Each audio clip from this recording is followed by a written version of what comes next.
Sabihi Ajma'in Amma Ba'd. Assalamu alaikum wa rahmatullahi wa barakatuh, brothers and sisters. Jazakallah khair for attending our fifth and final event of Discover Islam Week, and I do apologize for the delay. We will inshallah start by reciting the Quran. So if I can invite our brother Abdul Qadir to recite Surah Al-Fatiha and Surah Al-Alaq from verse number 125 to verse number 127, inshallah.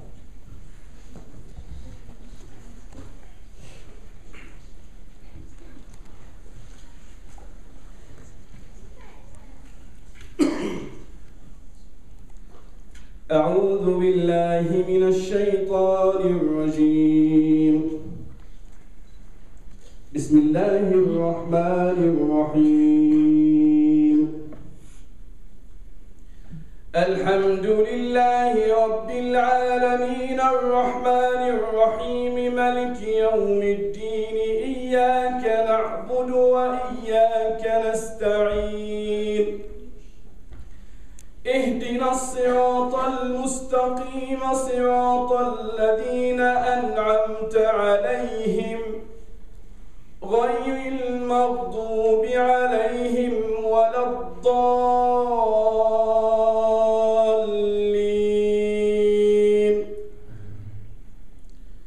بسم الله الرحمن الرحيم. فمن يريد الله أن يهديه يشرح صدره للإسلام، ومن يرد أن يضله يجعل صدره ضيقا حرجا كأنما يصعد في السماء، كذلك يجعل الله الرجس على الذين لا يؤمنون.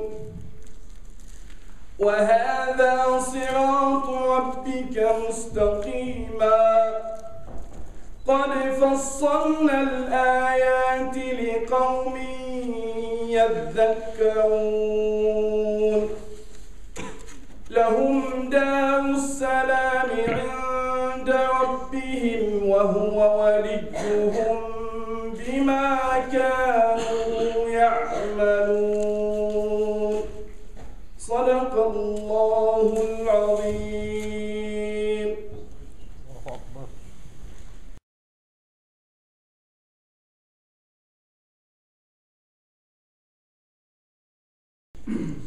أعوذ بالله من الشيطان الرجيم. بسم الله الرحمن الرحيم. الحمد لله رب العالمين، والصلاة والسلام على رسول الله وعلى آله وصحبه أجمعين. أعوذ بالله من الشيطان الرجيم. بسم الله الرحمن الرحيم. رب اشرح لي صدري ويسر لي أمري واحلل عقدة من لساني يفقهوا قولي. My dear brothers and sisters, Assalamu alaikum wa rahmatullah. Okay, let me begin by apologizing for the lateness today. We came from Manchester and we didn't anticipate the levels of traffic that we got, so I know some of you have been waiting for quite a while, so inshallah we'll get straight to it. Secondly, jazakallah khair to the brothers for inviting me down today, and just want to congratulate them on the Islamic Awareness Week that they've been running the events that have been going on all week. Now, the title I was given was My Journey to Islam. Why did I choose Islam? Why is Islam the truth? And like most stories, mine begins at home. Mine begins where I grew up. It begins with my parents, my mum and my dad. Now my parents are Christian, not practicing, but Christian by name rather than nature. And I have an older brother. Me and him, we were brought up very much in the same way. As we were growing up, we were surrounded by the usual things. Like I say, the religion, it was always there, but it was in the background. It was never taken seriously in my family. So we would go to church, which was on a Sunday, and that was about the limit to it. Religion was something which, it was a set of phrases that would be said every now and then, but it never had any real impact on the way that we lived our lives, and we were never really brought up to view it in that way. It was just, yeah, you're a Christian, it's in the background. And as I grew up, I used to, like I say, attend Sunday school, and as I was there, I used to think to myself, you know, why do I have to come here? What's the point? And I challenged my mum on it one day, and I said to her, I said, Mum, why is it that you make me go to this place? Why is it every year that, you know, we have to, they used to have a big thing at Christmas. Why do I have to go there? That's embarrassing. I don't really like going. It's boring. I want to spend my Sunday mornings in bed. And my mum, to her credit, she said, look, she said, when you're 11, you don't have to go anymore. Because the school that we want you to get into is a Church of England school. And you have to have X amount of hours of this Sunday school logged so you can get in. So at least she was honest with me. And I said, okay, that's fine. The day I got the letter saying, yeah, you've got into the school, that was it. I've never been to a church since, never went in again. Now, what that did was leave an impression on me that, okay, religion and the idea of God, it's not really an important thing. And you could almost say, well, you're bound to think that because of the way in which your parents gave it to you. But that would be unfair, because there are two things we have to consider, and I'll come back to this later, inshallah, is that the Christianity that I was brought up with, number one, it is just a religion. It is just a set of things that people believe. It doesn't really tell you how to live your life or what you should do in every single situation that you face. And so naturally, I was going to come across things which that belief I had didn't really have an answer for. And the second thing is that the society that we live in, Britain, that we live in today, is a very secular place, and it tells you that, yeah, you can believe whatever you want, but that's really your own belief, and you should, you keep that to yourself, keep it behind closed doors, and don't really go out with it, don't go spreading it around, because we like to separate church from everything else. So naturally, the understanding I was going to have would be a watered down. So like I say, I got into the school. I'm 11 years old now, and I remember it. I remember getting there and thinking, okay, fine, that's all done now. I still believed kind of in God at this point, but I thought, okay, it's the hymns and things like that are done. But of course, it's a Church of England school, so every morning we have to have hymns. Every few weeks we have communion. And I remember thinking to myself that, okay, we're doing this, and is this really, if God's out there, is this really what He wants us to do? Is this really all He asked us to do, to just chant some things and pretty much not have any effect on our lives beyond that? And I started to ask people within the school, not just my friends, but teachers as well. And I started to say, okay, why is it that we believe in these things? How do we know that God exists? And the response I got was, you just do. Don't ask these questions. You shouldn't ask these things. Church of England school. And I said, okay, but how do we know that the Bible is necessarily true? Again, yeah, well, you just have to believe it. That was the response I got. You have to have faith. You have to believe it. I said, is there any proof? Maybe, but you still don't ask these questions, just believe it. And then I came up with a third question that, okay, how do you know that the way of life that you are living is the best one out there? It's better than what everyone else is doing. Guess what the response was? Just is. You just have to believe it. So I started to think, okay, these people are doing all these things. They don't even know why they're doing it. And a lot of them don't even have answers to these questions that I'm asking. So around age 11, 12, I thought, you know what? It doesn't make sense.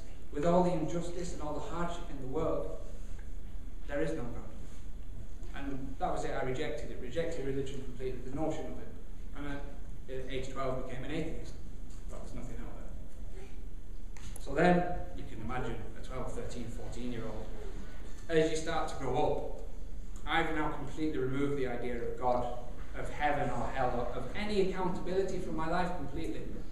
And so what this understanding gives me is that, okay, that means if I don't have to answer for any of this when it's all over, I can do whatever I want. There is no right, there is no wrong. There is no heaven, there is no hell. And so a 13, 14, 15, 16-year-old thinking he can do whatever he wants. I did a lot of silly things and I got into some trouble. But to me, it was fine because effectively I was my own God. I was in the position to decide, yeah, this is what I want to do. And if I want to do it, I'll do it. Who can stop me? Who do I have to answer to? Now, that's all well and good to say that. But as you grow up and you get a little bit older, and as school turned to college and college turned to university, as I got older, I started to find that all I was doing was going out constantly and just living my life the way that I was. And it wasn't adding up to anything. It wasn't building up to anything. There was no sense that I'm fulfilling any kind of purpose. And around the time I graduated, well, towards the end of university, I started to think about this more and more, that, you know what, Is this really all that there is to my life? That, yeah, okay, fine, I can go out, I can do whatever I want pretty much. But why don't I feel like I've achieved anything? Why do I still feel empty? So I started to ask the people around me. And I said, okay, you know how we go out every night and we get wasted and then we say we'll never do it again and then the next night we do the same thing. How do we know that our way of life is the best way of life? How do we know that this is better than what everyone else is doing? And guess what answer I got? It just is. You just have to kind of believe it and do it. And I thought, I've heard that before somewhere. The last time I asked this question, I got the exact same answer. So I dug a little deeper. And again, what did I find? Every single person that I asked, and we were all going out doing it, they all said, oh, look, just shut up, let's just enjoy ourselves. I thought, why? Is there nothing more to this? And then I graduated from university, and this is going back now, 2005? No, 2008, I'm talking about. 2008 I graduated. And I started to think, right, I've gone through education, I've graduated, now what do? I go out, I get my job, I 9 to 5 it till I'm 70 and then I die, and that's my life. And then it really hits me then like a brick wall. Is that it? Is that actually everything? Is that all I'm going to amount to? Because if it is, I don't like the sound of that. It doesn't sound very appealing to me. And so that summer, after I left university, I really started to think about it more and more, and because education was gone now and finished, there was nothing there to distract me. Now, I looked into a few different things, and what I found was that, okay, I'm going to make a decision.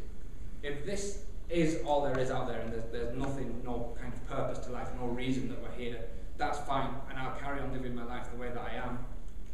But I'm just going to check. I'm going to make sure before I do anything, and commit to anything. I want to be absolutely certain that what I'm doing is correct. So I come back to the idea of God, and I thought, okay, let's have another look. Let's just check if I didn't miss anything, because I'm fairly sure there's nothing out there. Looked into Christianity again, same thing.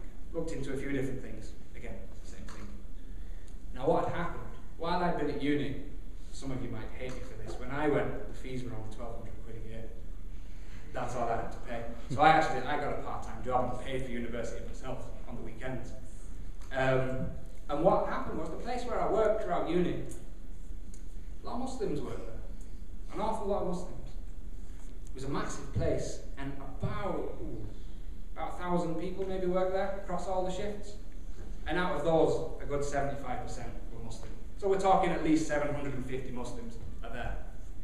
Now in those 3 years that I'd worked there until this point, I'd made a few friends, I'd discussed with people, and I always like to have little debates and things like that. But out of all of those Muslims, like I say, a minimum 750, take a guess how many had actually come to me to speak to me about Islam. Who had ever mentioned it? One.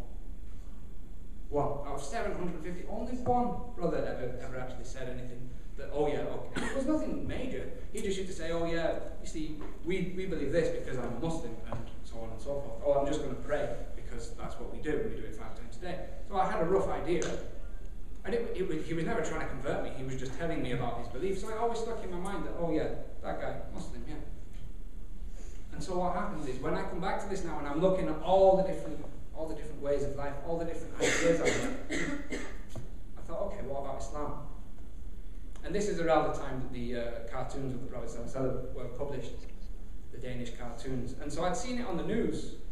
I think they'd been reprinted actually, and again there'd been protests across Europe. And I'd seen it and thought, okay. I remember when I was growing up, when somebody said anything about Christianity, like the priest jokes and things, it was always just, yeah, it's fun. The Christians would say, it's funny, but just leave us alone, you can take the mick out of us, but leave us alone. That was their reaction, that was the best they had. And then I thought, whoa, when somebody insults Islam, all of a sudden, hundreds of thousands of people are out on the street standing up for what they believe in, that they won't let anybody challenge their belief. They care about it that much. I thought, okay, interesting. Maybe there's something out there, some perspective they've got that maybe I haven't seen, maybe they know something I don't. Maybe I'll look into it. Now that's not, I should become a Muslim. That's just me thinking, okay, what makes them do that? What makes these guys tick? So I was at work one weekend, and I went downstairs to where this guy who chatted to me a couple of times about Islam, I went to find him, and he could see I had something on my mind. And I said to him, I said, look, I want to talk to you. I've been thinking lately, is there more to life than maybe what I thought? Is there more going on than what I believe? And his eyes lit up. He knew. He thought, okay. And he goes to me, he goes, well, let's just cut to the chase. He goes, are you talking about God or not? And to be honest, I wasn't, but I said, well, it's possible. I mean, I don't think so. He said, okay. He said, we can chat about it. He said, by all means, I'll discuss it with you. He said, but I want to just ask you something first. I said, okay. He goes, if I prove to you that God actually exists, what would that mean for you? And I thought, well, he's not going to be able to do that. Bring it on. So I went, it's fine. If you prove God exists, that changes everything. Never did I think you'd be able to do it. I said, if you prove it, of course, that means there's a creator, that means there's a heaven, there's a hell. It means you have to answer to somebody. It means I was put here for a reason. So yeah, that changes everything. He said, okay. He said, we won't do it here, we won't discuss here at work. We'll meet outside of work later on in the week, and we'll chat about it. So I took his number, and during the week, I gave him a call, and that Friday night we went out. We went to get some food. I can't remember what we had, but I can remember what we talked about. And I came out of that conversation. There was this brother and another two brothers. And the seed that was planted in my mind was, okay, very simple question. Where did you come from?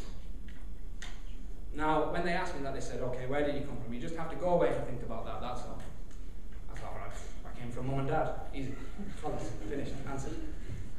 And then I sat there that night and I thought, okay, yeah, and what, they came from what, my grandma and my granddad and my great-grandparents and so on and so forth.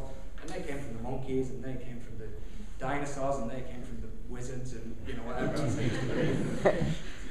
Until it gets to a point where I thought, okay, forget all this. Let's go right back to the beginning. Where did everything come from? Which, of course, is, as they say, the start, the Big Bang, or the origin of the universe. Now, I looked into this a lot. Where did the universe come from? Where did all of creation come from?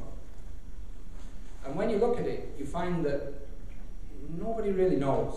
What they say is that the Big Bang happened or the universe began, but that was a reaction to something else. And whatever that was, we don't know, so we're not going to talk about it. And that's science. And that we know there was something there, but that wasn't not important, I say. But I thought, how can that be? How can that be that if that thing that they don't want to talk about, that they don't want to say what caused this Big Bang, surely that's the start. So I look into it. The way they explain it is through something called string theory. Very popular theory. And I'll just quickly skim over it. As it goes, is that prior to everything, all we have was matter and antimatter. And basically matter is +1, antimatter is -1. So when the two collided, it equaled 0, therefore the universe came from nothing. That's their explanation. Now I read that and I thought, ooh, clever bit of science there. Maybe that answers the question. Where did we all come from? Makes sense on paper. But then I thought, okay, brothers, if we all run outside now and said, okay, let's have a game of football, yeah? We're not all going to say, right, basically, this guy's the referee, and if you tackle once and it's a bit dodgy, you get a yellow card, and if you tackle quite bad, you'll get a red card, and if you kick the ball in the net, that's 1 goal. It doesn't count as 3, it's 1. And we wouldn't go through all the rules. Why not? Because we already know. We already know them, we don't need to go over it, because it's already established. If matter and antimatter equal -1 and +1 and they collide, that means the laws of physics existed before the universe did. That means the rules were already decided before anything was there. So who wrote the rule book? So I went a step back. Okay, so there was clearly something there, this matter, this antimatter, or whatever was there. Where did that come from? And you can go on and go on and go on. But eventually you'll get to the point that whatever you come up with, whatever you think about, if that was created by something else, then that's not at the beginning. If this thing created that thing, then forget that. I want to know who created this and who created that. And you'll just keep going on and on until you come to a realization, and this is one that hit me as well. That, okay, if we're talking about where did everything come from, what was at the start, then what we're looking at is something that can't have been created by anything else, because then it wouldn't be at the start. Which means there's two explanations.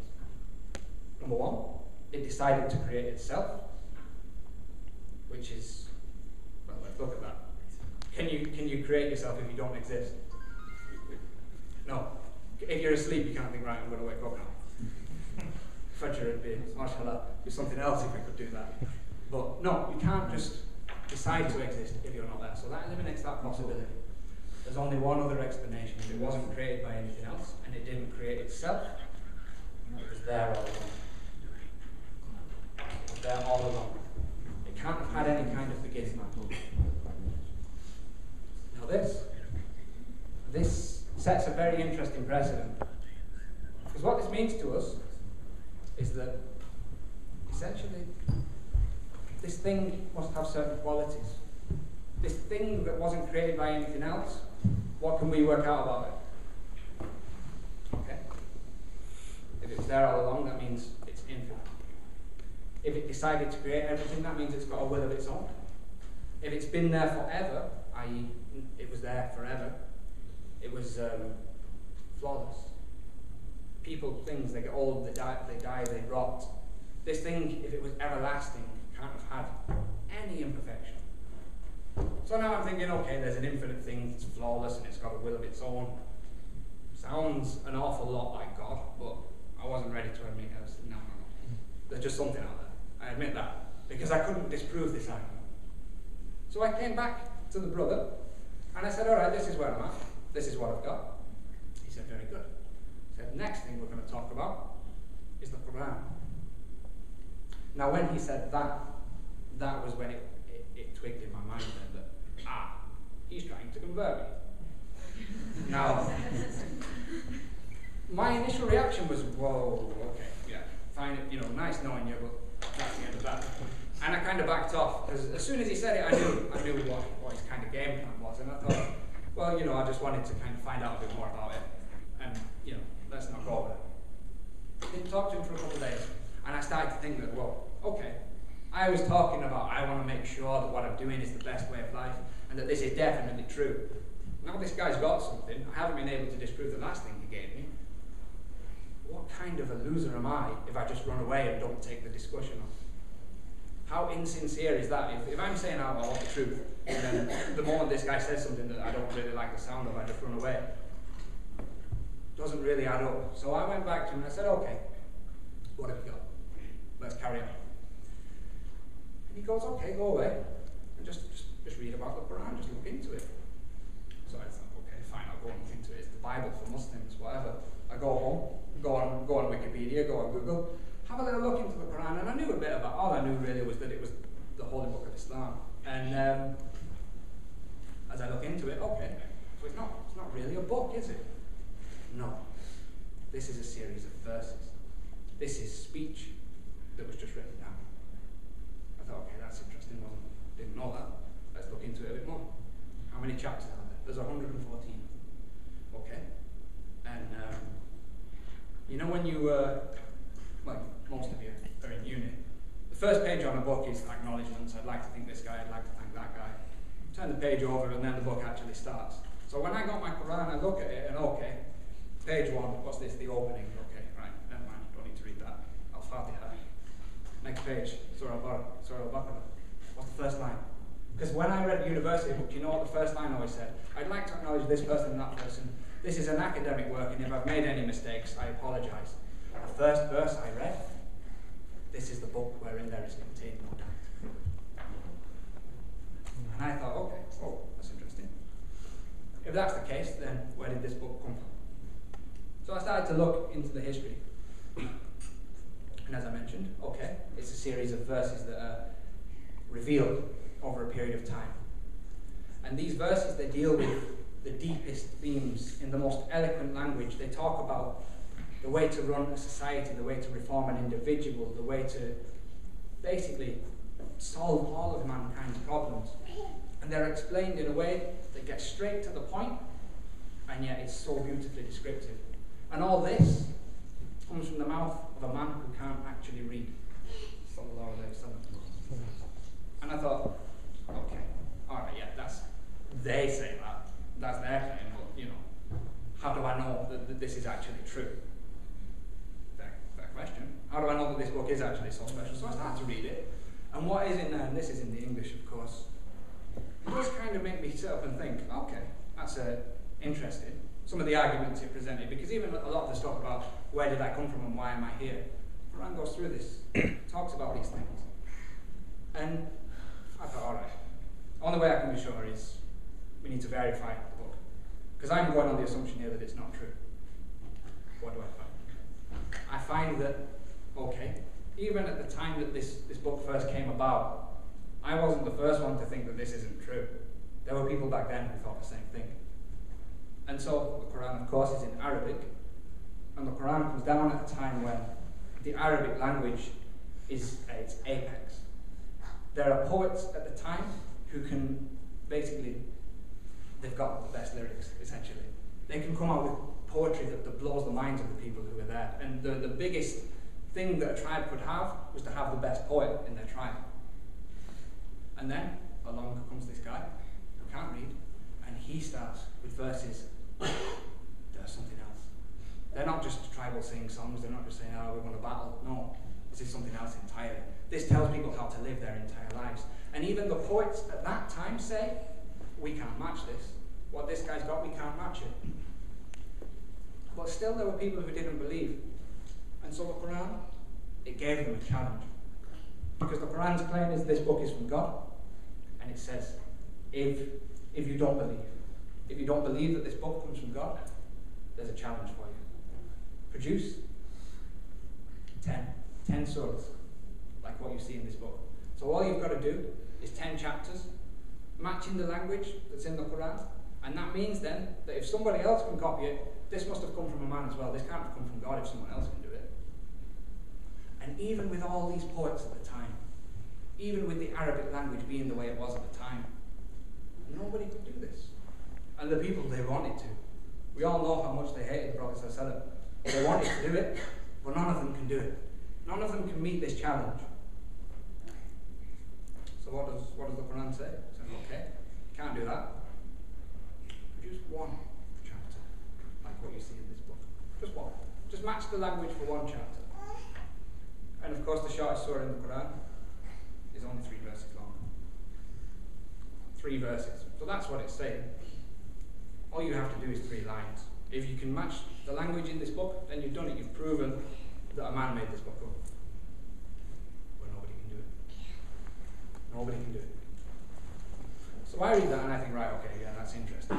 Nobody's been able to disprove that this book is from God. But that was back then. And you know, there weren't as many people who could read and write. It's been 1400 years since, I'm sure somebody's done it. So I started to look into it a bit more. And more recent history. Because people have had a good crack at it. Again, a lot of us might know about the Orientalists and what they tried to do. That as places like Britain and France, as they started to spread out and colonize the world, everywhere they went to America, they went to India, they went to Africa.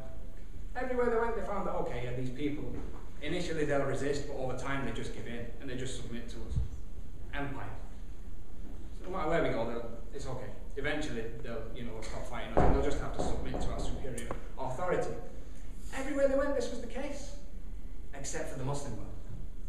And when they go there, what they find is that these Muslims, no matter what we do, they'd rather die than submit to us.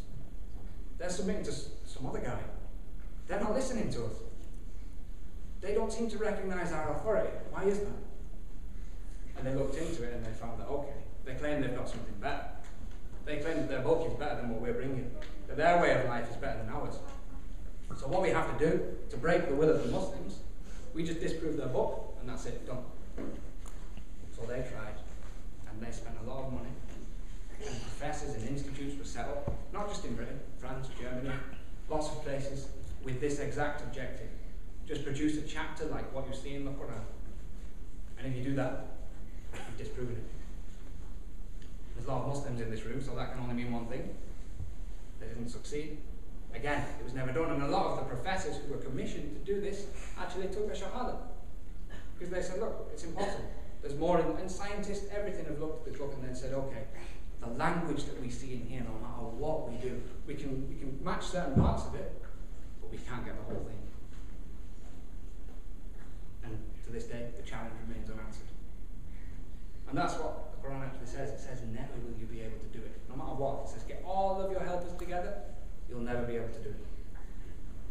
So now, in my head, I've got these two things which I cannot possibly disprove. That there has to be infinite, flawless, one, it's out there, because the logic which I use, the thought which I use to get there, can't be disproven. And number two, that there's a bug which has challenged every single person to try and disprove it. If you don't believe it, disprove it. And nobody's done it. So now I've got these two things which I know I cannot deny, and I think, right, okay, so it's got to be true then. But, you know, what do I do about it? And then it hits me that, okay, that means I have to become a Muslim if this is true. That means I have to start. That means there is a God. That means I was wrong. That means that my entire life has been a waste of time until now. There is a heaven, there is a hell, there is accountability, there is a purpose to my life. And guess what I did?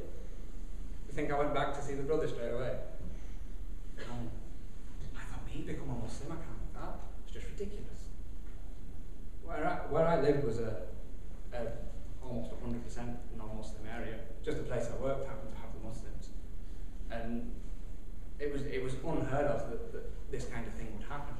So again, what did I do? I backed off and I thought, you know what, I'm just not ready for that. I don't think I can do it. And again, I kind of withdrew from his brother at work, and I said hello to him and stuff. And he was always saying to me, how are you doing? How are you doing? As if to say, when are you converting? When are you converting? And I was always like, yeah, I'm okay, I'll see you later. And I just used to keep avoiding him. And then what happens one day is we sit down for dinner at break time at work. And I'm sat there as a Muslim guy, and there's a non-Muslim guy. And the non-Muslim guy across the table, he pipes up and he says to the Muslim, he says, come on, why do you believe in God? Don't you think it's a bit stupid? Like as if saying that's just going to, make him not be a Muslim. He goes, don't you think it's a bit stupid? And the Muslim guy, and I'm sat there and I think, right, okay, I'm going to sit back and watch this, because now he's going to say to him, yeah, look, there's an infinite source and it's one, and it's got a will of its own, and the Quran, there's a linguistic challenge and nobody's been able to disprove it. And you know what he says? He says, look man, it says Allah in your hand. He says, look, this is to someone who doesn't even know what Arabic looks like. He goes, look, it says Allah in your hand. And he says, haven't you seen trees? Haven't you seen the sky? What do you think when you see a tree? Don't you think of the Creator? And the non-Muslim guy goes, I think it's a nice tree. Because this isn't going to prove that God exists to somebody. And I sat there thinking, oh my days, this Muslim, he's getting murdered.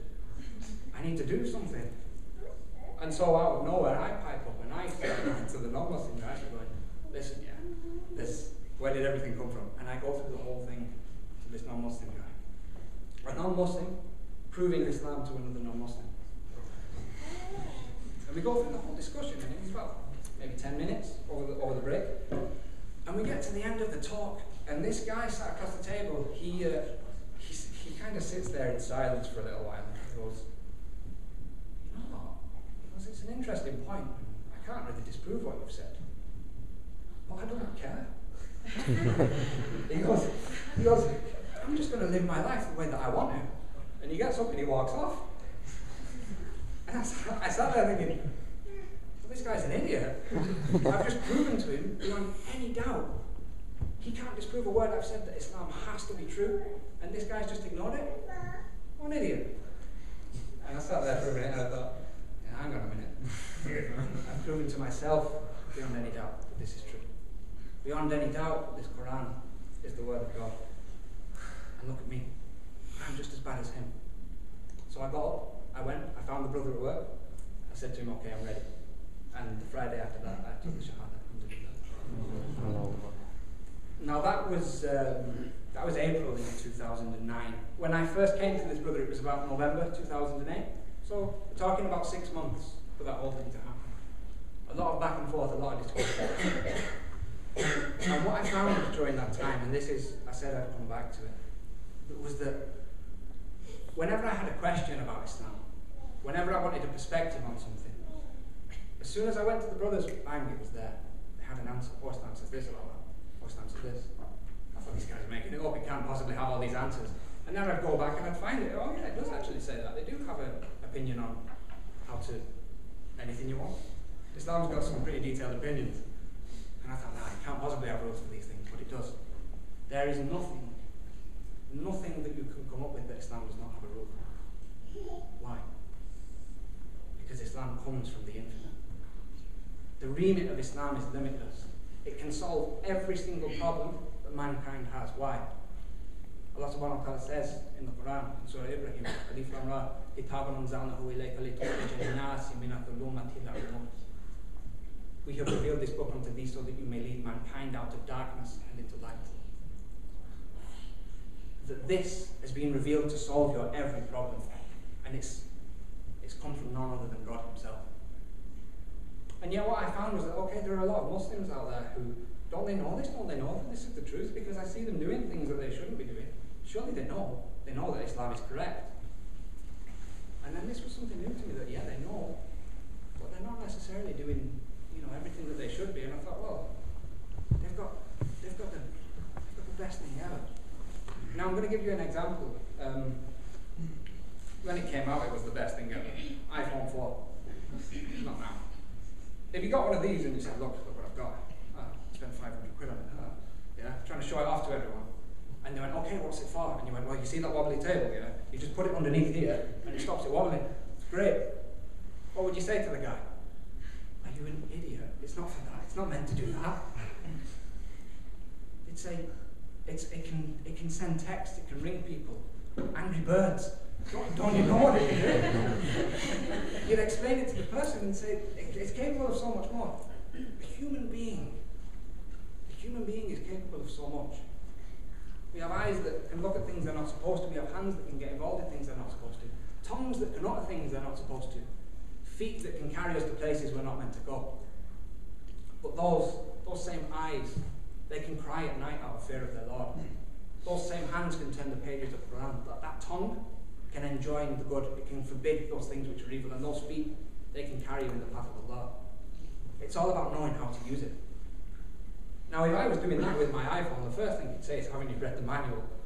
That tells you what you're supposed to be doing. Why? Why should I read the manual? If I have a faulty TV by Sony, would I, okay, it's by Sony, I'm going to read the manual for my microwave. No. Why wouldn't I read that manual? Because that one's not from the people who made the TV. They don't know what's best for it because they didn't make it. If I have a problem with my iPhone, I won't read the HTC manual, I'll read the iPhone manual. Because Apple made that. They made the iPhone and they know what's best for it. What's the manual for us? Because our Creator has given us one. And yet what you see is Muslims, they refer to everything else. They refer to every other way of life. They go into everything that they shouldn't. Okay, yeah, Islam's great and I believe in it, but it's not really the solution for my every problem. It's not going to solve things, it's unrealistic. I'll go elsewhere. These people have misunderstood. Just like if you read the manual for the wrong thing, you're doing exactly the same. The Quran comes from our Creator, and that outlines everything that we need to solve our every problem. And what I found since taking the Shahada, I went through a lot of hardship, but just by sticking to that, alhamdulillah, I found my way. And what can I say, man? I could never be more grateful. So, Allahu Akbar.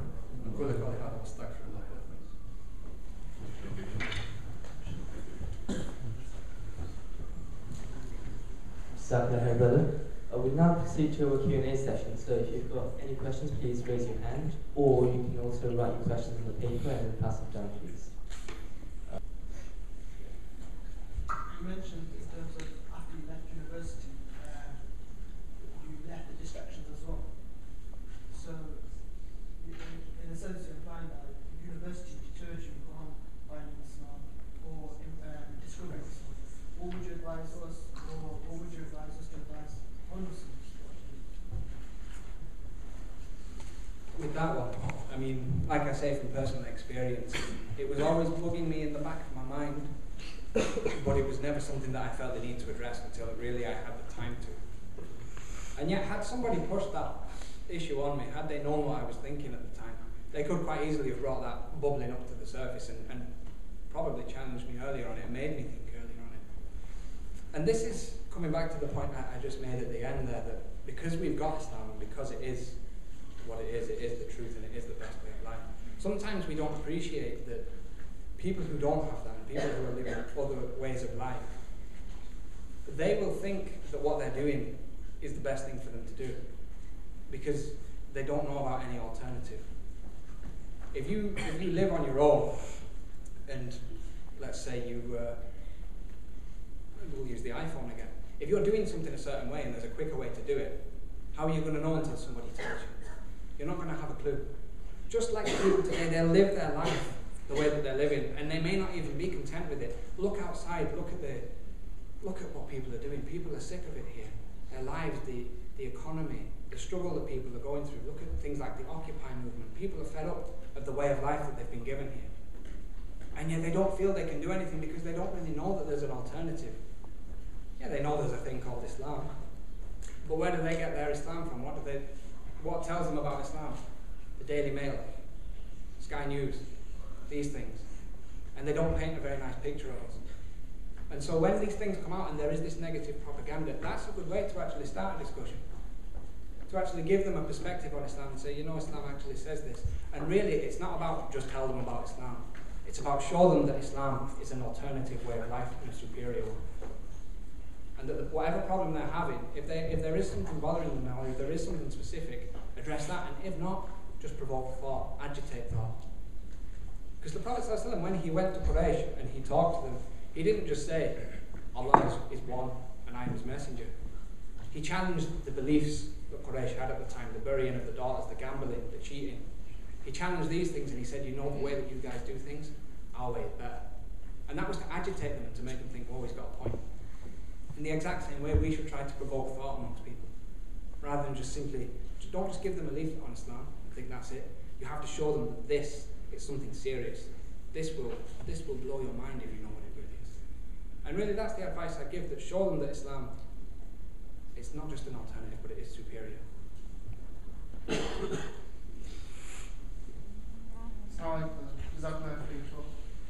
In the last couple of months, I've known a few brothers who are Muslims, alhamdulillah, and started to practice Islam. And I've also known a brother who's embraced Islam as well. But since they've come and started practicing Islam, come into Islam, they've facing a lot of hardship, such as the pressure from family, relatives, and all this Islamophobia issues. What kind of advice can you give to these brothers? In terms of the hardships that you go through, things like that, I'll tell you a little bit more of my story, inshallah. I'll give you a perspective on it. After I took the Shahada, it was a Friday night when I took the Shahada, and this was a mistake on my part, and I admit it, and I regret it to this day. But I didn't actually tell my parents what I was thinking of doing. So I came home that night and I said, hey, I've got something to tell you. I've become a Muslim. And their initial reaction was, whoa, okay, that's a bit strange, but fine. You've made a choice, that's your way of life. You can do that, we can't really say anything. I went to work the next day, and when I came home, all the lights were switched off, and there was no food made. And I thought, okay, something strange has happened, something's going on. I went upstairs, and I found my mum, my dad, and my brother, and they were sat on the sofa together, and they said, we want to talk to you. And I thought, right, okay, I know what's coming. And then it came out, who have you been talking to? Why have you done this? What's wrong with you? Why would you want to do this? You've betrayed us. You're not one of us anymore. You need to get out. And they started to really get upset, and it got to the point where my mum actually said to me, she said, I'd rather you came home and told me you were gay than what you've come home and told me. And I thought, okay, maybe I've made a mistake. Maybe this isn't right. Because my mum, she was in tears, like screaming, banging on the door, and I locked myself in my room. I thought, I can't deal with this. And I thought, you know what, it's not too late. All I have to do is just not answer my phone. When those brothers who I've met, those Muslims who I've met, when they call me up, I don't have to see them again. It's fine. I can just ignore their calls and I can leave it and I can forget all about it, and it's just been a mistake. And I thought maybe that's what I should do, because look how upset they are. And they were kicking me out of the house. I was packing my bags as I was thinking this. And then it hit me because whether they're upset with me or not doesn't change the fact that those words are there in the Quran. It doesn't suddenly erase them off the page. That text is still there. Whether they accept me or not doesn't make a difference to the fact that Allah has to be there. He has to be watching me. And whether they accept me or not, ultimately, I'm not really here for them. That yeah, I love them, and yeah, I respect them. But the Quran says, if your parents and your children and your friends and your wealth and your business and the things that you might lose, if those are dearer to you than Allah and His Messenger, then wait and see. See the judgment that you get. And so I went through it all again in my mind. Okay, is this definitely true? And yeah, I thought, well, it has to be. So I'm just going to have to leave the house. So I packed my bags and I walked down the drive. And perhaps it was the sight of seeing someone leaving the house or something. But my mum, she said, look, you know, come back and go to bed and we'll talk about it in the morning. So I thought, okay. So I went to bed. The next morning, bang, 7 o'clock. All right, get up, we want to talk to you. Who have you been talking to? Same thing again. I wasn't supposed to be in work till 12, and I got there for about 10 o'clock just to get out of the house. And this went on for quite a while, a number of months. And ultimately, what I kept coming back to was that, look, as hard as this is, doesn't change the fact that it's true. And whether I think it's hard or not, and whether it's something I want to commit to or not, and whether my old way of life was more comfortable or not, it doesn't really matter. Because truth will always stay as truth. And so when I see brothers who do start to practice, and when I see people who do come into Islam, and then they're faced with that, you know, why are you growing a beard? Why are you suddenly dressing like that? Why have you got a scarf on? Because Allah wants me to do this. And ultimately what these people think and what pressure you get and the looks that you get, imagine the looks that those people will get on the Day of Judgment. And so really when you do go through difficulty in practicing Islam, and when you do find it hard, this society isn't really, like I said, it's something that really wants you to keep your religion to yourself and not really spread it about and not really go out there with it. And so it's not going to fit in 100% of the time. It's not really going to click as well as it should. And so we will face hardship. And it comes down to this, that yes, this has to be true. So the advice I would give is always go through it in your head. Think, do I actually believe that this is true and that what I'm doing is correct? And if you do, inshallah, that will give you what you need to persevere. Will we take original? Yeah. How did your friends take it when they heard you were Okay. I mean, like I say, that was my family side of it. And actually, since then, I moved out in the end. My parents have not accepted it. MashaAllah, they're a lot better with me now than they ever were. In fact, I was just saying to somebody today that I actually think they respect me now more than they ever did, because they've seen me almost going from a boy into a man. They've seen me become something and have standards and principles. My older brother, he didn't really want to know. I haven't really spoken to him since I took the Shahada 3 years. He just doesn't think I exist. Again, he went on to say to me, I'd rather you hung yourself than did what you did. He doesn't want to know. In terms of my friends, it was strange because, you know, when you graduate from uni, some of you may know, some of you will be yet to find out, a lot of the people you're in contact with, you will lose contact with them anyway. And everyone kind of goes their different ways, and people start to live their lives. But those who who were kind of still local to me, my best friends who I grew up with, they accepted it. They knew it was okay. He's made a decision and this is what he wants to be. And initially there were some discussions about, look, why have you done this? Why have you made this choice? And again, I went through the whole thing with them and I thought, oh, okay. He knows why he's done it at least. And they didn't really challenge me on the decision. And again, same thing happened with my parents. One day they challenged me on it and said, look, why have you done it? Why? Something came on the TV or something. I forget what it was. It was something about Islam. And my dad piped up with, what a load of nonsense. I thought, right. You shouldn't have said that. And we went through the whole discussion. And basically, their semi-Christian understanding that they had, I disproved that. Didn't manage to prove that Islam is the truth. They haven't accepted that yet. But if I can ask anything of you, it's that you make sincere dua that inshallah they do one day. Now, back to my friends, that they did accept it, but again, they drifted away. And what I found was that the way of life that I lived with them and the things we used to do were simply incompatible with what Allah subhanahu wa ta'ala has told me to do. And so I do still see them very, only every now and then. And it's very rare. I mean, my best friend who I grew up with for years, he actually lives in Egypt now, of all places. And his dad was actually Muslim. So, inshallah, there's maybe something there as well, and hopefully one day, inshallah. But really, it is about the hadith of the Prophet ﷺ when he says that the company that you keep is either like that of the blacksmith or the one who sells perfume. The one, he'll leave you smelling of the smoke and the grime and the dirt, and the other will leave you smelling pure and of perfume and beautiful. That the company that you keep, it has to now be in line with the lifestyle that you live. And so that's what I did. I surrounded myself with brothers who were able to help me, and alhamdulillah, I do think I've become better for it. But But inshallah, my family and my friends, those who I'm still in contact with, please do make dua for them. For this, yeah. Now the 75% that didn't choose to talk to you and then one Muslim. Yeah. Do you think of the 74% kind of talking, why do you think the reason they didn't speak to you, is it because they're known as Muslims but they don't want to be active, like you were just mentioning? Is it lack of knowledge? What do you think the main reason is? You know, it's strange because at the place there were brothers who worked there who, you know, they were.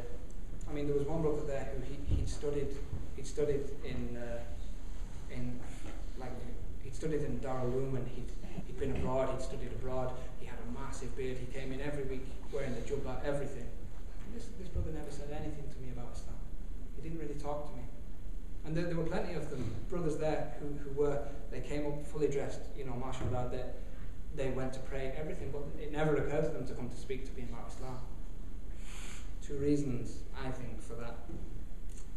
Number one is that Muslims, they don't have confidence. We don't have confidence in our deen that what I've got is the truth and what you've got is false. And if you want to discuss it, bring it on.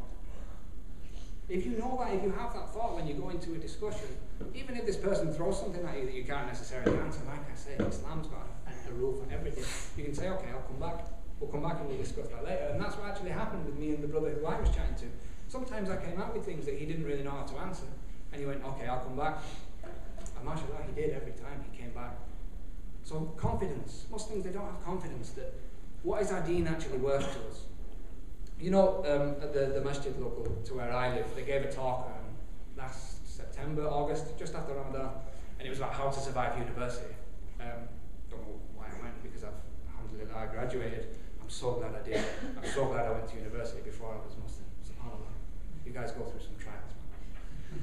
But the talk was on how to survive university, and you know what their advice was?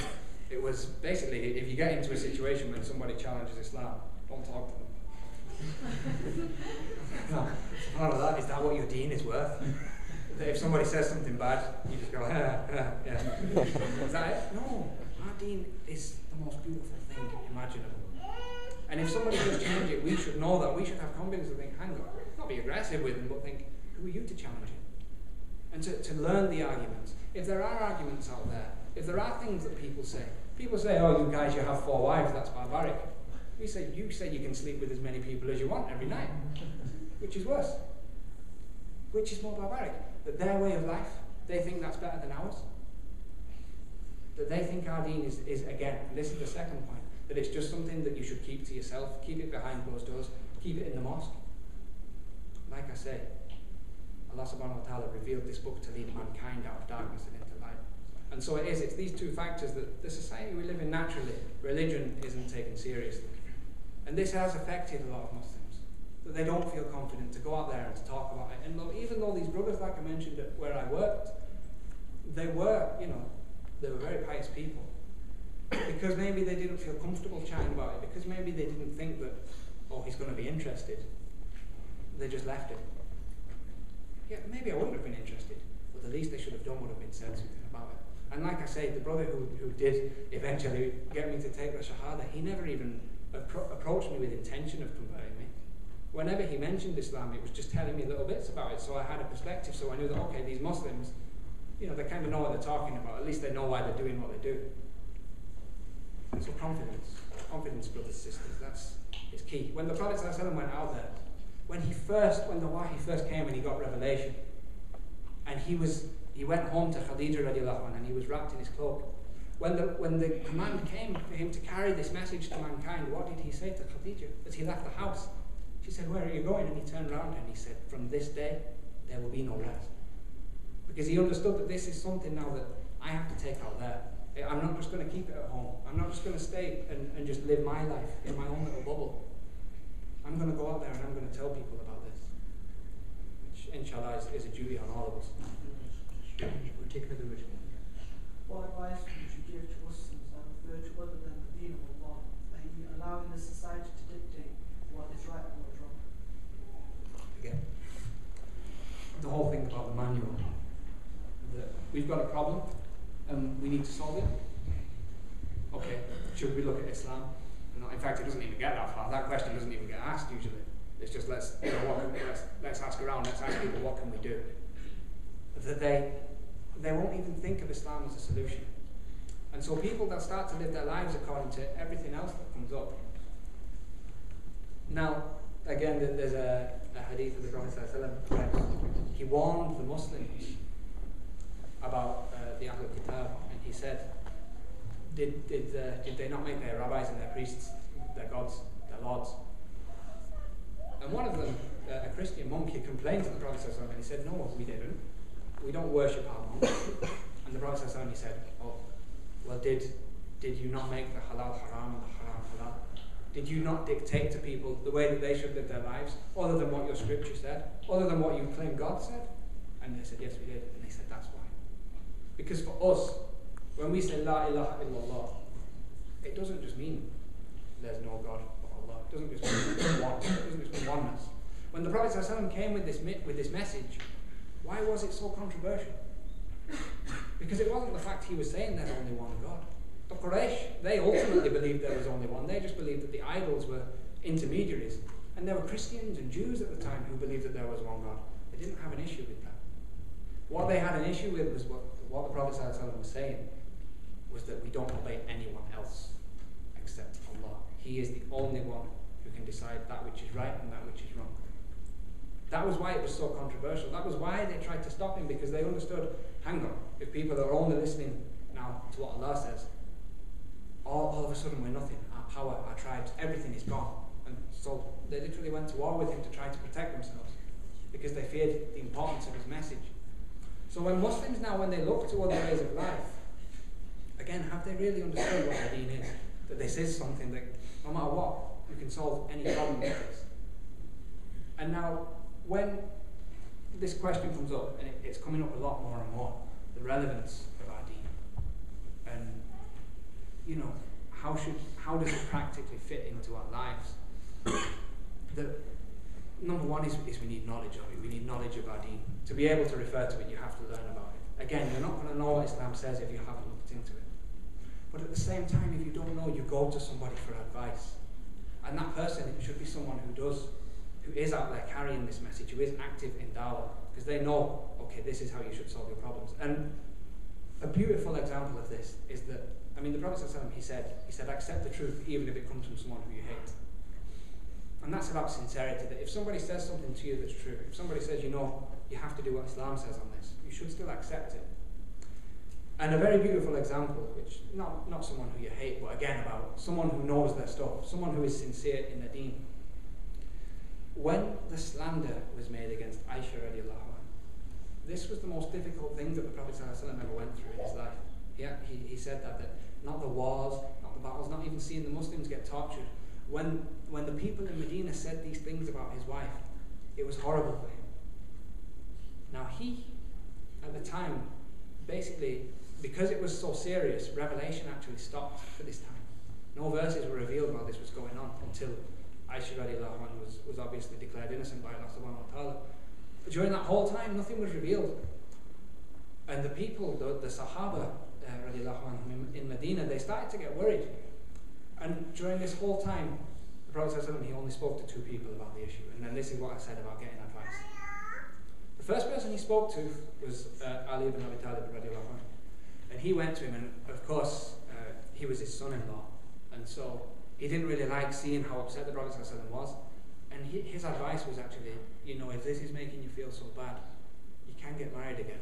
The whole plenty more fish in the sea kind of argument. He said, look, you can get married again, you can find someone else. But this didn't sit well with the Prophet ﷺ because Aisha was his beloved. And so there was a second person who he went to talk to, and it was Osama bin Zayd. He went to talk to him and he said, what should I do? Tell me what I should do. And his advice to the Prophet ﷺ was, look, if you think there might be some truth in what's been said, he said, Aisha, ask her maiden, her attendant, because she's with her all of the time, and she will tell you how to fix this problem. She knows her better. She'll tell you if anything's gone on. The Prophet ﷺ took his advice, and he went to see the maid, and she said, by Allah, Aisha loves Allah and His Messenger more than anyone I know. If I could find any fault with her, she said, it would be that when we cook the bread, she falls asleep and the goat steals the bread. She said, that's the only fault I can find. And based on this, the Prophet ﷺ thought, okay, you know what, that's kind of answered it for me. Now he went to Osama bin Zayd for advice, because Osama bin Zayd knew about the deen. He knew about what Islam says about going to solve things. Of course, the Prophet ﷺ didn't need to. He knew the deen better than anyone. But this was an example for us. Osama bin Zayd was 13 years old. When the Prophet ﷺ went to talk to him, he was 13 years old. And so no matter who you think this person is, no matter what they're saying, no matter what advice they're giving or what perception you have of them, if this is someone who's out there, who's giving dawah, who's telling people about Islam, then go to them and ask them, look, I've got this problem, what does Islam say, how should I solve it? And that's the best advice I can give, that someone who's out there, someone who's carrying the deen. Like I say, when I had my problems, when I was talking, it was the brother who gave dawah to me. He had the answers I needed. And that's the best advice I can give, that go to someone who is carrying the dawah, and at the same time do your own learning, because you can't know that Islam can solve your problems if you haven't found a solution. Yeah. What would you say to people who say, I just want to live my life and aspire to, non-Muslim models, both Muslims and non-Muslims? They just want to live their lives. Yeah, like, I don't want to think about it, that sort of attitude. Yeah, again, after I took the Shahada, there was at the time I mentioned, I started to see Muslims doing things they shouldn't have done. It used to really, really frustrate me, and I used to say to Muslims, don't you know that what you're doing is not right? And the answer I always got was, well, yeah, but I'm going to hell anyway. They used to say that, and I thought, what? And the first time I heard it, I thought, I didn't go ballistic, but I thought I have to do something, I have to say something. And I said, okay, you think you're going to hell? I said, imagine if I came into your house and you were getting in bed, and I stood by your bed and I went, when you wake up, I'm going to push you down the stairs. You wouldn't just go, oh, well, you're going to push me down the stairs, it's fine, just go to sleep anyway.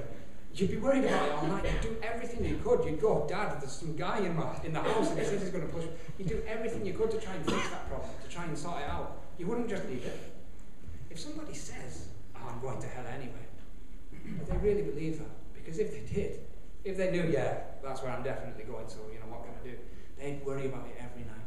And they'd do everything they could to try and fix that. And this is the thing, that what we believe, it shows in our actions. And when people do say, look, I just want to live my life, there's a distinction between a Muslim and a non-Muslim. For a Muslim, of course, you have to explain to them. Effectively, it is very similar arguments, because it depends what their deen is worth to them. But you have to make them know that this is definitely true. It's not just something like when I was a Christian, that, yeah, I believe in it, but I'm not really going to do it. Same thing, but you have to prove to them that this is definitely true. It's not just something you believe, it's not just what your parents have told you. This is something that's built on evidence and proof. And not only does Islam prove itself, it challenges everything else to disprove it. With the non-Muslim who says, I do just want to live my life. Again, we addressed it earlier, that you have to agitate that thinking, that if they think, yeah, the way I'm doing things is the best way of doing things, prove to them that it's not. Show them the flaw in what they're doing. That's what the Prophet ﷺ did in Mecca. He used to go around and say, again, even Ibrahim a.s., we know the example of when he smashed up the idols, and he left the axe with the tallest one. That was to say that, okay, you guys have got you think you just want to live your lives and the way you're doing things makes sense. Think again.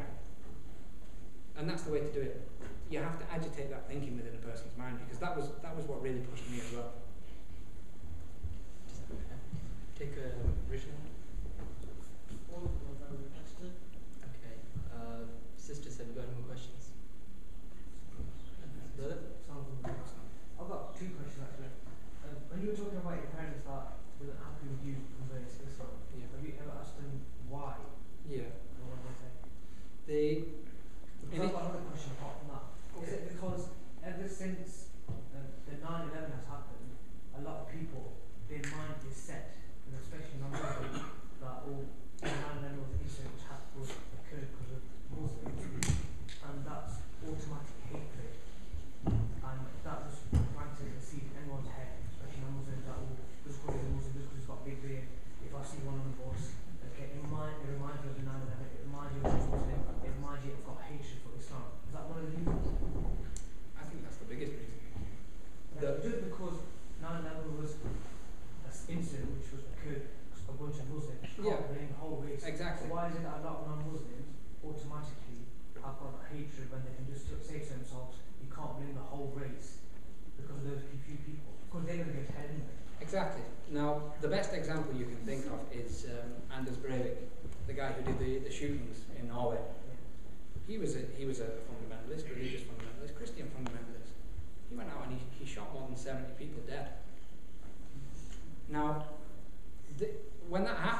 one person who's done it, does that now mean that whenever we see a Christian on the bus, we think, oh, he's got a gun?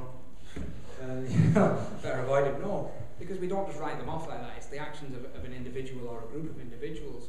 So why is it that when it's Muslims, everybody does have that perception? Everybody sees a Muslim, and the first thing they think is, okay, Islam is, it's dangerous. It's because of the media.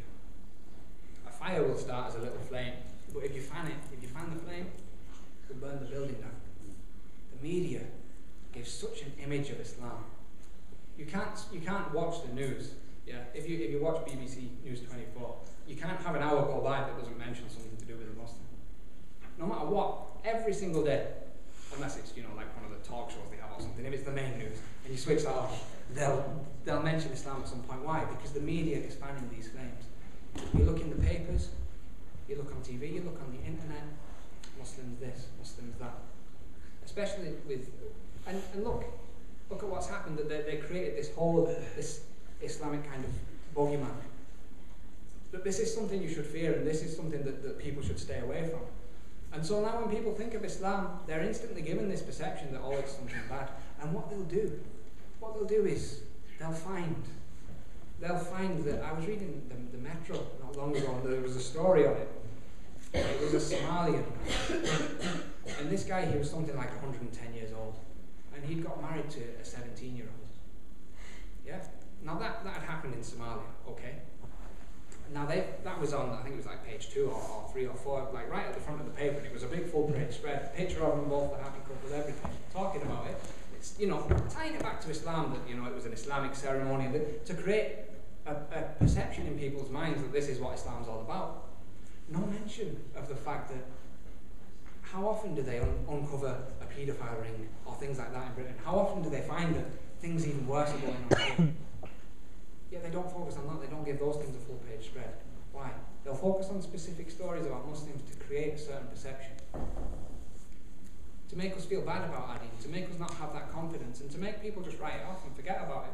So when my parents heard the word Islam come out of my mouth, the first thing that went through their head must have been, like you say, images of all kinds of things. Yeah, but did you then tell them that? I explained to them, of course, that this isn't what Islam's about, and like I said before, alhamdulillah, they understand that now. That this is, and when you actually sit down and you address that and you explain to them that no, Islam doesn't say these things.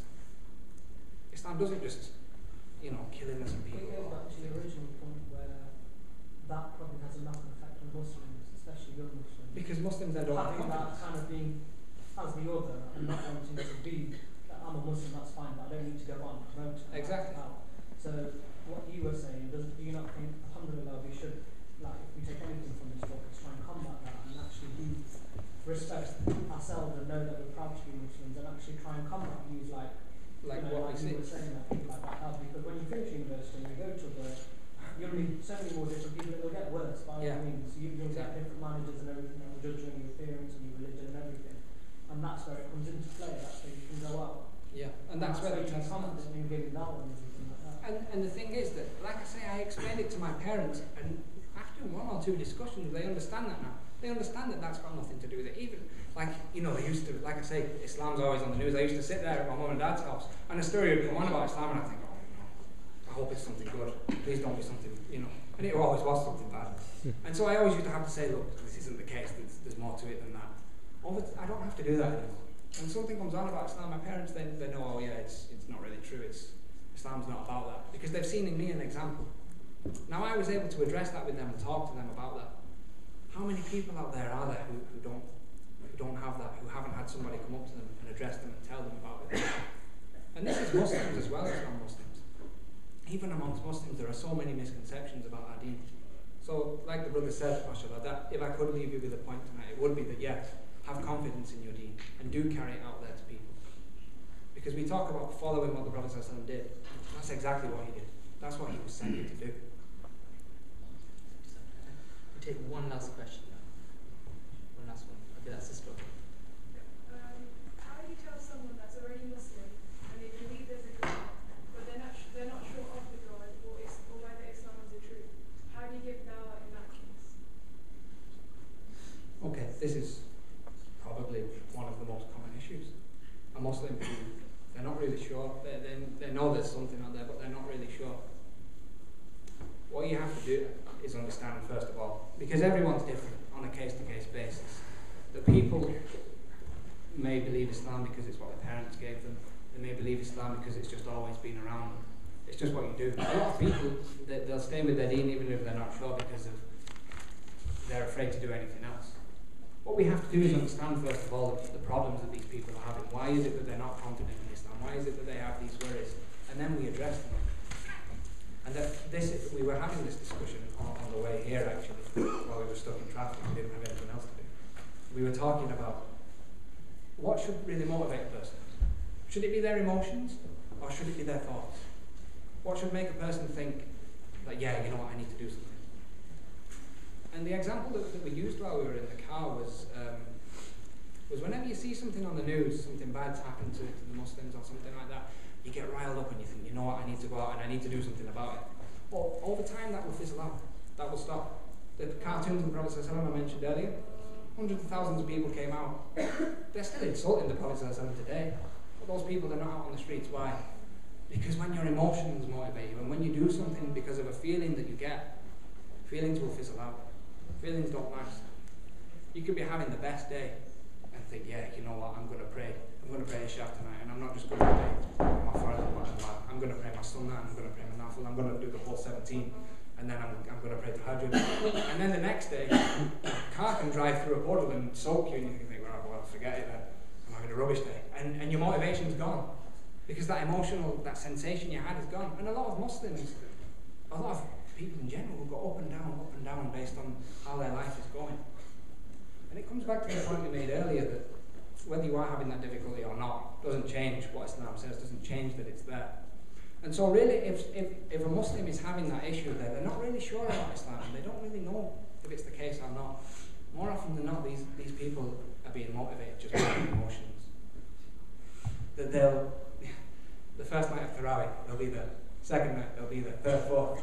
You know, maybe every now and then. And then the 27th, they'll be there. And then again, after that, no. Why? Because there's that buzz, there's that emotional high, and it's just what everybody does. Islam is there for them because it's what everybody does. They believe in it, but they're not sure, and you have to build within them that it's not built on their emotions. It's not built on any feeling that you have. You should still have those feelings and emotions, and you should still feel that love, but it's based on what you actually think, what you actually carry in your mind. Do I know that this is true? Do I actually, and not just think, do I think it's true, do I know? I.e., can anybody prove to me that this is false? If that's not there, if nobody can, then that will motivate you. And like I say, even when I had problems with my family, that was what I came back to. So if someone is having that issue, build within them the proofs of Islam, the basis of it. Even if they're a Muslim, say, do you know why you are a Muslim? See what they say and go from there. And build within them that this is haq, this is true, and that nothing can disprove it. And when you give them, again, that confidence, inshallah, they'll build on that. بسم الله الرحمن الرحيم الحمد لله حمدا كثيرا طيبا واسعا مباركا كما يحب ربنا ويرضى اللهم لك الحمد كثيرا ولك الشكر كثيرا لك الحمد على ما أعطيت ولك الحمد على ما أبقيت لك الحمد حتى ترضى ولك الحمد إذا رضيت ولك الحمد بعد الرضا اللهم اقسم لنا من خشيتك ما نحول به بيننا وبين معاصيك ومن طاعتك ما تبلغنا به جنتك ومن اليقين ما تهون به علينا مصائب الدنيا ومتعنا اللهم بأسماعنا وأبصارنا وقوتنا أبدا ما أبقيتنا واجعله الوارث منا واجعل ثأرنا على من ظلمنا وانصرنا على من عادانا ولا تجعل مصيبتنا في ديننا اللهم لا تجعل مصيبتنا في ديننا اللهم لا تجعل مصيبتنا في ديننا تجعل الدنيا أكبر همنا ولا مبلغ علمنا ولا إلى النار مصيرنا، واجعل الجنة هي دارنا وقرارنا، ولا تسلط علينا بذنوبنا من لا يخافك فينا ولا يرحمنا برحمتك يا أرحم الراحمين. اللهم اهدنا لأحسن الأعمال والأقوال، لا يهدي لأحسنها إلا أنت، واصرف عنا سيئها، لا يصرف عنا سيئها إلا أنت. اللهم إنا نسألك الجنة وما قرب إليها من قول وعمل، ونعوذ بك من النار وما قرب إليها من قول وعمل برحمتك يا أرحم الراحمين. اللهم اغفر للمسلمين والمسلمات والمؤمنين والمؤمنات الأحياء منهم والأموات، إنك يا مولانا سميع قريب مجيب الدعوات. سبحان ربك رب العزة عما يصفون، وسلام على المرسلين، والحمد لله رب العالمين.